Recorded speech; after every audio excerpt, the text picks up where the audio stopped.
popular thing, and you'll see in the materials about the solicitation period, right? What is that solicitate? What's going on there? What are we thinking, Ed? Well, it's that period of time before you go anywhere. A lot of times it's really much easier to understand as a listing broker that you went to list a property and they want a CMA.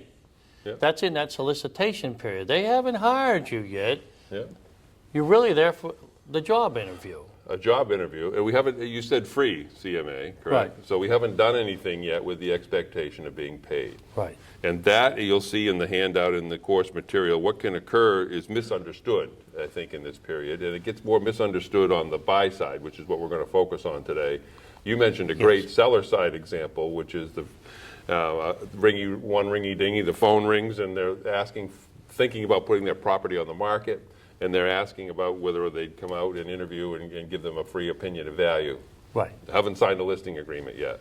Perfect example of that. And so it's a very brief period of time in which we're soliciting a seller in that case, or what we want to talk about today is a buyer, okay? Right. And underlined in the course material, it says without an expectation of being paid. So in the seller example, we said a free market analysis, no listing agreement signed yet. We are in what we're referring to here as the solicitation period. It's comparable to a job interview. We don't expect to get paid for the interview. We expect to be paid after we get hired.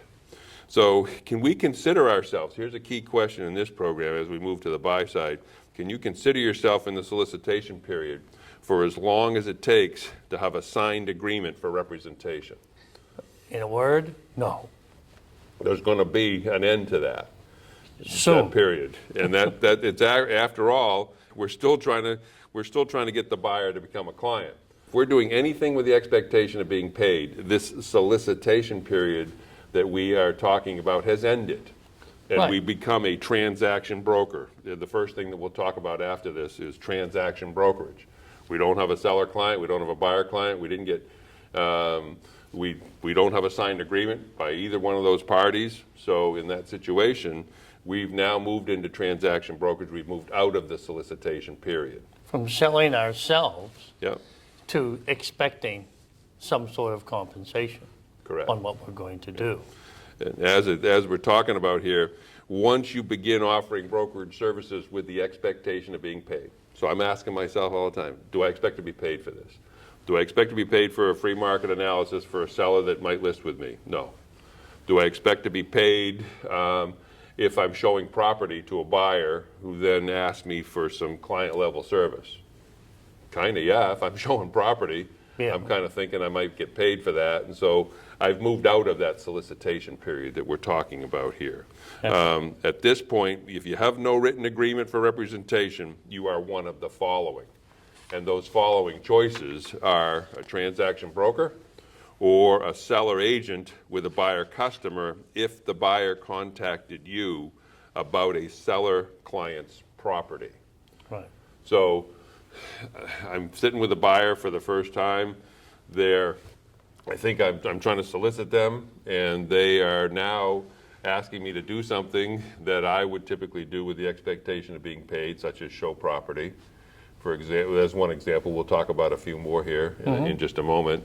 I've moved out of the solicitation period, and I'm in one case, I'm a transaction broker if I don't represent the seller, or I am a seller. I could be a seller agent with a buyer customer that has contacted my company about a listing that I am an agent for the seller on. Make sense? Yeah, a lot of confusion there from a lot of licensees. They just don't quite understand when this solicitation period ends. They're pretty good at when it begins, but they don't understand when it ends. Yep. And it needs to be a very brief period of time. Yep. As soon as you set up that first showing, it's ended because you're expecting to be paid. And that's one example. And so there's a chart here that'll show, and in this the question is, which of the following tasks can be done during the solicitation period? Yeah. And so there's some yes or no's here, and let's work through this a little bit. and see. And we'll kind of pause for a moment as we go through it to give the folks following along to see a chance to see if they can get this before we give them the answer. Sure. What do you think? Great idea. So discussing the process of buying or selling a property. Can I do that during the solicitation period? Can I talk about the general process of buying a property? You know, how it works in an interview. What do you think? Well, I'm sure they had a chance to go ahead and put their X or check mark on which side. I say definitely yes. General process? Yes. I'm not selling, don't expect to be paid for this interview yet. I haven't done anything that anybody would think I would be paid to do. So sounds like a yes to me. Yeah. I would agree with you. Discussing the general process of buying or selling real estate. Meeting a buyer, and underlined in here is for the first time. So this is the first time I'm meeting this person.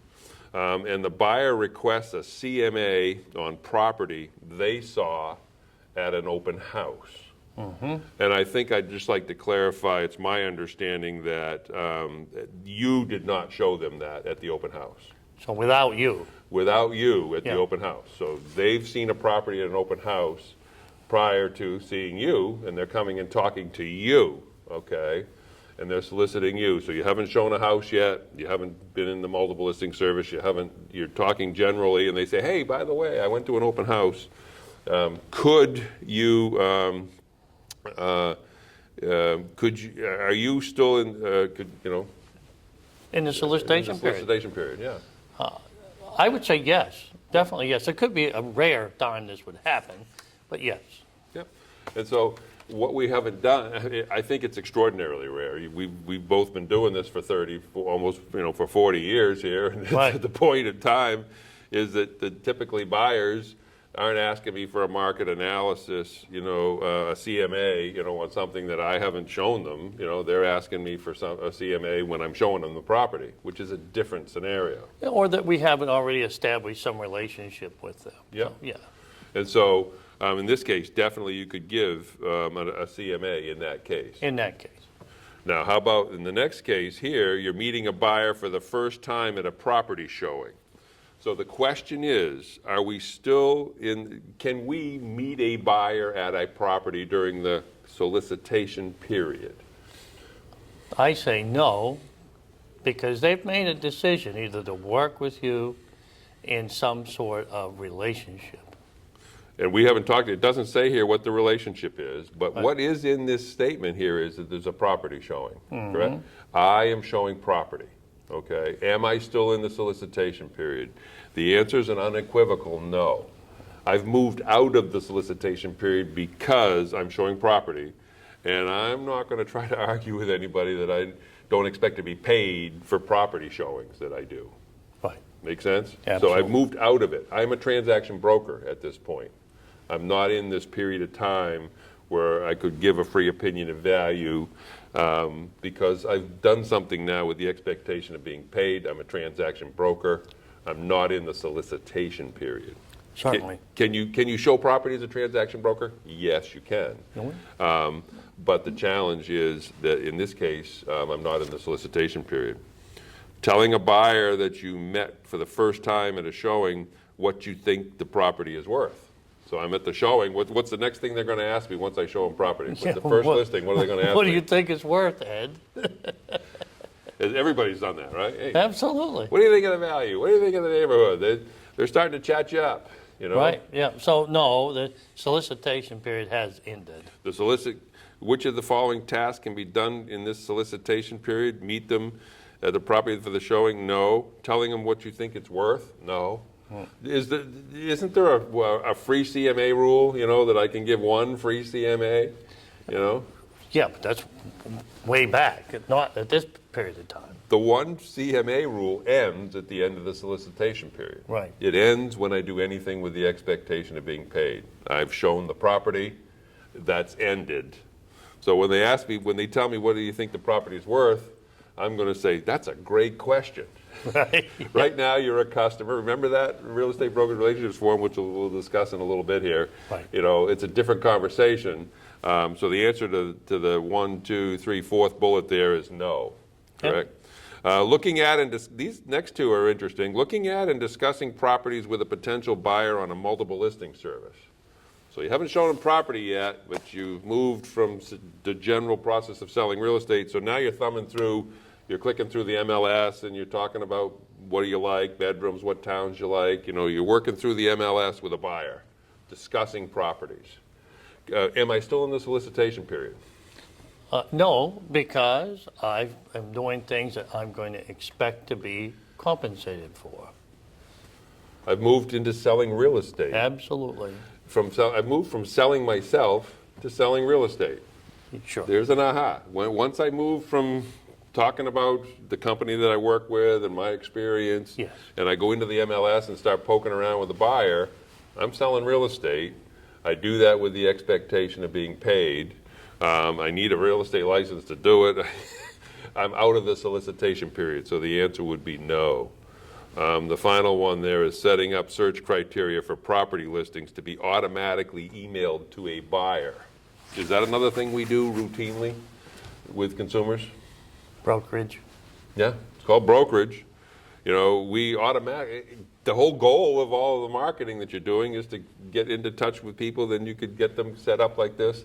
The aha here from this point of view is you're doing that as a transaction broker, you're doing that as a seller agent with a buyer customer. You may, if you've signed a client agreement, you could do that, but we're beyond the solicitation period because we're selling real estate. We're setting up an automatic email out, right? So there's another no. There's another no. So the first two are yeses and the remainder are outside of the solicitation period. Yep. Generally speaking, answering questions about the general process of real estate brokerage or how my company markets property are not client-level services. Right. The general stuff, that's not a client-level service. There's no advice, there's no promotion of interest, I'm disseminating information. As soon as I move from selling myself to selling real estate, the solicitation period is over.